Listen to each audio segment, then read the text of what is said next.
Insights, practical truths for successful living with Carl Summer.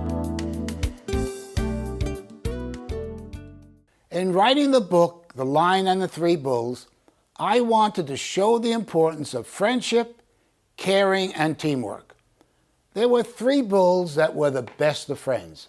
One was white, one black, and one brown. It's quite obvious why I chose these colors. I'm a strong believer in racial equality. When you get beyond the skin, we all have the same blood.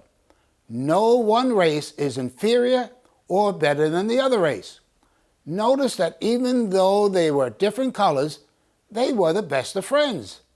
Whenever a bull found the rich patch of grass, he called to the others, "Come over here, look at the delicious grass I found." The other two bulls always came and ate the rich green grass together. Being best of friends, the bulls always shared with one another. That's true friendship. So many times one sees children, even those of the same family, instead of sharing and being friendly to one another, they are always bickering and fighting. I never allowed this with my 5 children. They were not allowed to hit one another. I often wrestled with them on the floor, but if there were any difficulties, they had to come to me and not settle it physically between them. What often happens when parents don't supervise their children, the oldest child becomes a bully and picks on the younger ones. The rule of the jungle prevails. Might makes right. If that's your home, you'll have constant friction between your children. My youngest child was 6 years younger than my 4th child, and I trained him that he always had to respect his other brothers and sister. If he wanted to take a toy from them, I wouldn't say, "Oh, he's the baby, let him have it." No, he had to respect their rights. Consequently, they all loved him. Establish a home that everyone must respect each other. You'll have a much happier atmosphere at home. It's so good to see people of different races harmoniously together. Unfortunately, there are many people that harbor racial feelings. Being a public school teacher, I've seen firsthand the racial bitterness of some students. They walk around with a chip on their shoulder, and for the slightest provocation, they're ready to fight, particularly with someone of a different race. In my classes, I've always stood up against that attitude.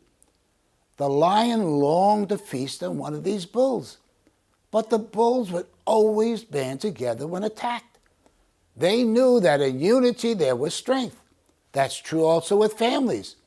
Some families, the husband and wife are divided over discipline, and they often go against each other, even in front of their children. I've also seen firsthand what permissiveness does to our educational system. If you want to learn more, you can read my book, Schools in Crisis, Training for Success or Failure. It's free on our website under free resources at advancedpublishing.com. I'm a firm believer in discipline that's fair, firm, and loving. Children need it to prosper. Permissiveness destroys children. Discipline is an important key for success for homes, schools, and businesses. If you have a divided home over discipline, I urge you to get together and agree to support each other. Establish leadership in the home and aim to unify your family.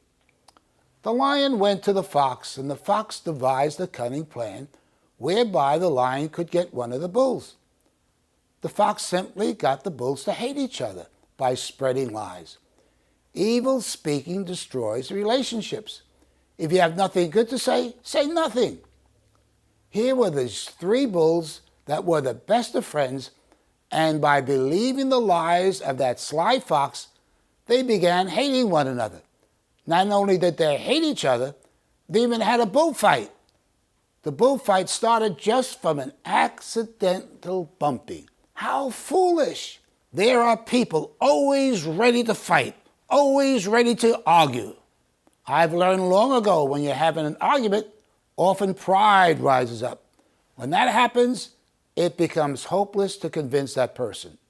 The wisest thing to do is to keep quiet and save your breath. What broke up the fight was when the brown bull was attacked and yelled for help. The other two bulls came and then formed a circle to protect themselves. The brown bull thanked his friends. Then the black bull asked, "I'm curious. Did you say I was dumb, stubborn, and proud, and that I thought I was better than everyone else?" When they discovered they were tricked by the fox, all the bulls groaned. Then they went back to being friends and vowed never to listen to anyone wanting to destroy their friendship. I hope you and your family will be a family of harmony where everyone works and helps each other.